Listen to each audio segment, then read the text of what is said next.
जोहार, नमस्कार। हमारे मंच पर चल रहे प्रोग्राम जनजाति विशेष की कड़ी में आप सभी का स्वागत है। आज की इस कड़ी में हम बात करने वाले हैं भूमिज जनजाति की।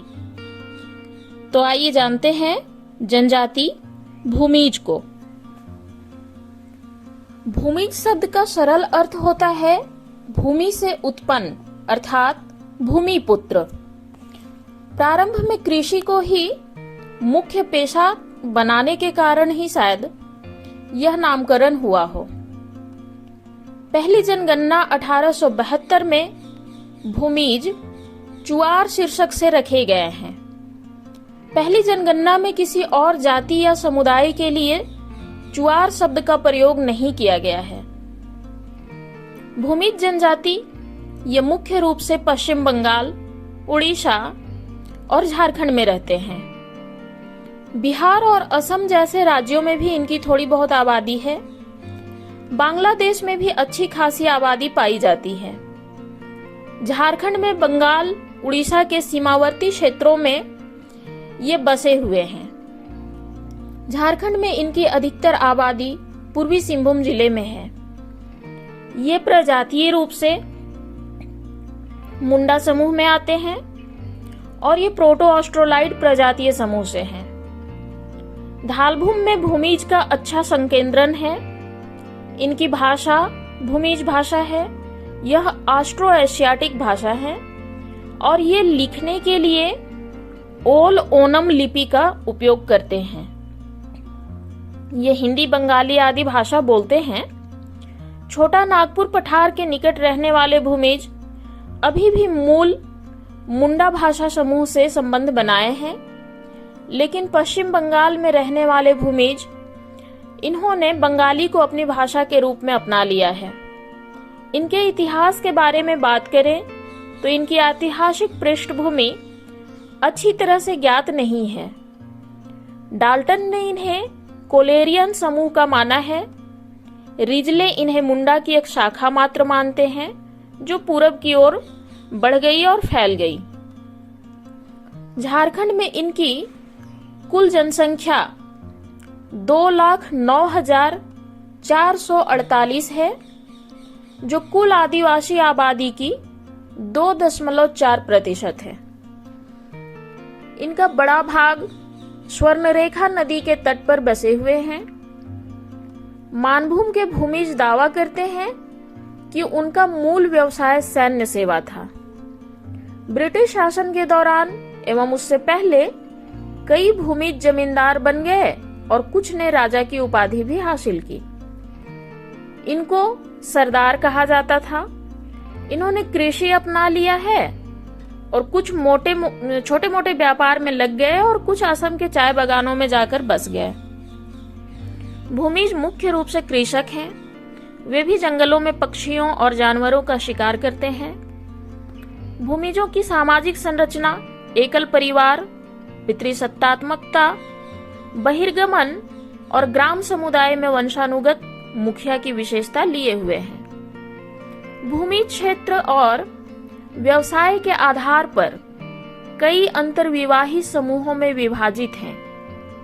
इन समूहों में से प्रत्येक में कई बहिर्विवाही उपसमूह होते हैं जिन्हें कीली कहा जाता है, जिनके नाम जीवों और वनस्पतियों, आकाशीय पिंडों, पृथ्वी आदि से संबंधित होते हैं। चावल उनका मुख्य भोजन है और पूरे साल खाया जाता है। ये मांस भी खाते हैं। भूमिज सफेद चींटियों यानी दीमक और कीड़ों को भी खाते हैं। महुआ शराब का उपयोग दावतों और त्योहारों के दौरान बड़े चाव से किया जाता है। पुरुष पोशाक में एक शर्ट, धोती या लुंगी और एक तौलिया होता है। महिलाएं साड़ी और ब्लाउज पहनती हैं। युवतियां पीतल से बनी नाक, अंगूठी, कान की बालियां, मोतियों का हार, बाजूबंद और चूड़ियां जैसे गहनों की शौकीन होती हैं। ये बालों में फूल लगाते हैं। 1900 ईस्वी के आसपास तक भूमिज में बाल विवाह नहीं था। इनमें वधू मूल्य की प्रथा है। आमतौर पर शादी दुल्हन के घर में ही होती है। भूमिज बहु विवाह को मानते हैं। पहली पत्नी का बांझपन इसका प्रमुख कारण है। विधवाओं को सांग या सांगा परंपरा के अनुसार पुनर्विवाह करने की अनुमति है। भूमिजों के बीच तलाक की भी अनुमति है और तलाकशुदा महिलाएं संघ संस्कार के अनुसार या सांगा संस्कार के अनुसार पुनर्विवाह भी कर सकती हैं। मृत्यु के बाद भूमिजों का धनी वर्ग आमतौर पर शवों का दाह संस्कार करते हैं और गरीब लोग लकड़ी की लागत के कारण उन्हें दफना देते हैं। भूमिज सूर्य को शिंगबोंगा और धर्म के नाम से पूजते हैं। दोनों ही उनके सर्वोच्च देवता माने जाते हैं। वे बैसाख यानी अप्रैल मई और फागुन यानी फरवरी मार्च में सरहुल त्योहार पर गांव के पवित्र उपवन में जाहू बुरू की पूजा करते हैं। कराकाटा एक महिला देवता बारिश और भरपूर फसल के लिए जिम्मेदार है।